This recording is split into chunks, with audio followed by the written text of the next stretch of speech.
All right, folks, here we are, and there's the owner. Hi, Dave Kunzelman, and this is my build here. I entered it in the competition today in the custom build class at ARMA. And I first started this build back in 2016. It is a 2006 WR450F that I bought as a plated California bike. And my inspiration was from a video I saw from Frame Crafters, Karsten Ilg on Facebook. And the moment I saw the build, I decided I had to build my own. And I ended up procuring the Banshee cases on eBay, RZ350 transmission, send that off to Tony Dukas Racing, TDR, and he built the engine as a 421 with aftermarket cylinders, piston, different head, billet head with removable domes. And that engine got shipped to Illinois to Karsten Ilg with Frame Crafters. And then Karsten built the exhaust pipes, did everything with the frame, everything with the radiators, the custom wiring harness, got the motor, did all the finished work, took it out, and I rode it for probably about 200 miles before the flywheel came loose because of the extra power. It broke the Woodruff key. So I had to pull the engine out, get that crank fixed, have it lapped again, new Woodruff key, and then got it back, put it back in, and rode it again for like about another 150 miles, and unfortunately it broke again. And so at that point, I decided, okay, I really like the 421 power, but I'm power hungry. My Gixxer 1000 makes over 200 horsepower that I road race, and so I decided to go for a 521, this time with a billet crank, OEM Yamaha flywheel, and now it's a 521 making a little bit over 100 horsepower and weighs right at 300 pounds. A lot of custom parts, you know, Marchesini wheels and whatnot. The finished work, you know, all the details, it takes a lot of effort. If you've ever done any custom build work, you'd understand. And well, anyone who works on motorcycles understands how much effort goes into these. So, Oh yeah.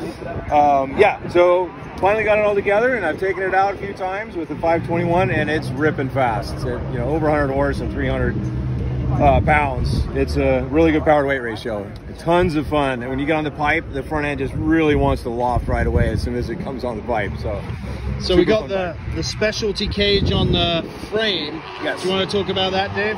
Yeah, so because these pipes, they start as out pipes, meaning they're designed for a Banshee. So in order to get these pipes to fit and not be sticking way out here, we do a crossover. And so if you look at the front, the head pipes on these two-stroke expansion chambers, there's a lot of custom work that goes into the crossover section at the front, and also having to flatten it to get the radiator to fit. You can see there's only a couple millimeters here for the radiator.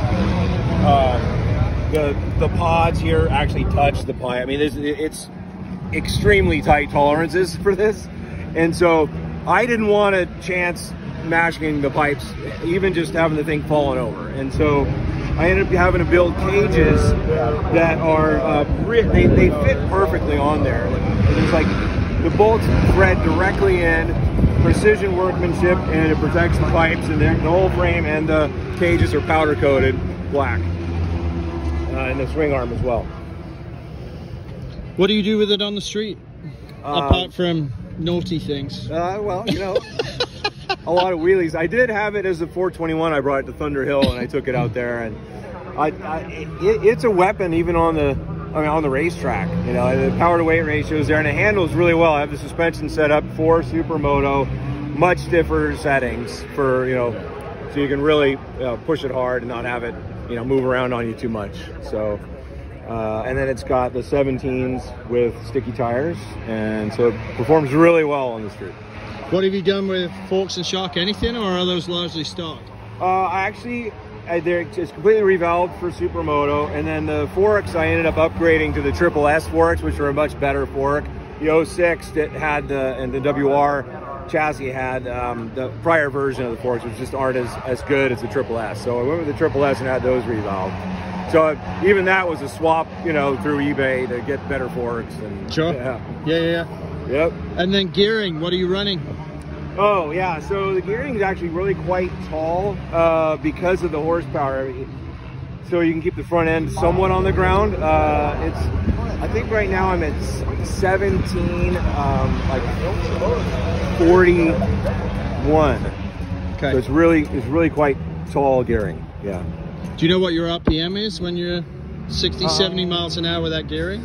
So this build with the stroker crank, billet stroker crank, and the you know, much larger pistons, you don't want it to go over 9,800. And so okay. I'm still working on the setting the rev limiter on it, but I keep an eye on it and make sure I'm not revving it over like 96 or so. Right. So yeah, I want to, you know, if you rev it to one of these motors too high where you've actually had to trench the cases and the you know, the rod angle as much as it is, you're going to end up having problems if you revs too high, right? So yeah. Piston speeds for that big of a piston, you end up having a problem with that too. So sure. I didn't want to have that kind of an issue, so I keep the RPMs, you know, below that magic number. Yeah. And the other part, I guess most people will be curious, do you jet it fat to keep it safe with so much money in the motor? I do. As a matter of fact, I have EGT gauges here. I have the Coso EGT for each of the cylinders here. And you can see the sensors and the pipes in the front. And then I have what's called an IntelliJet. And I can actually tune the jetting right here on the handlebar. So you can, there's a lean rich adjustment right here on the handlebar. And I can keep it under the, like, roughly 1100 degrees to ensure that it's not going to blow up on me, right?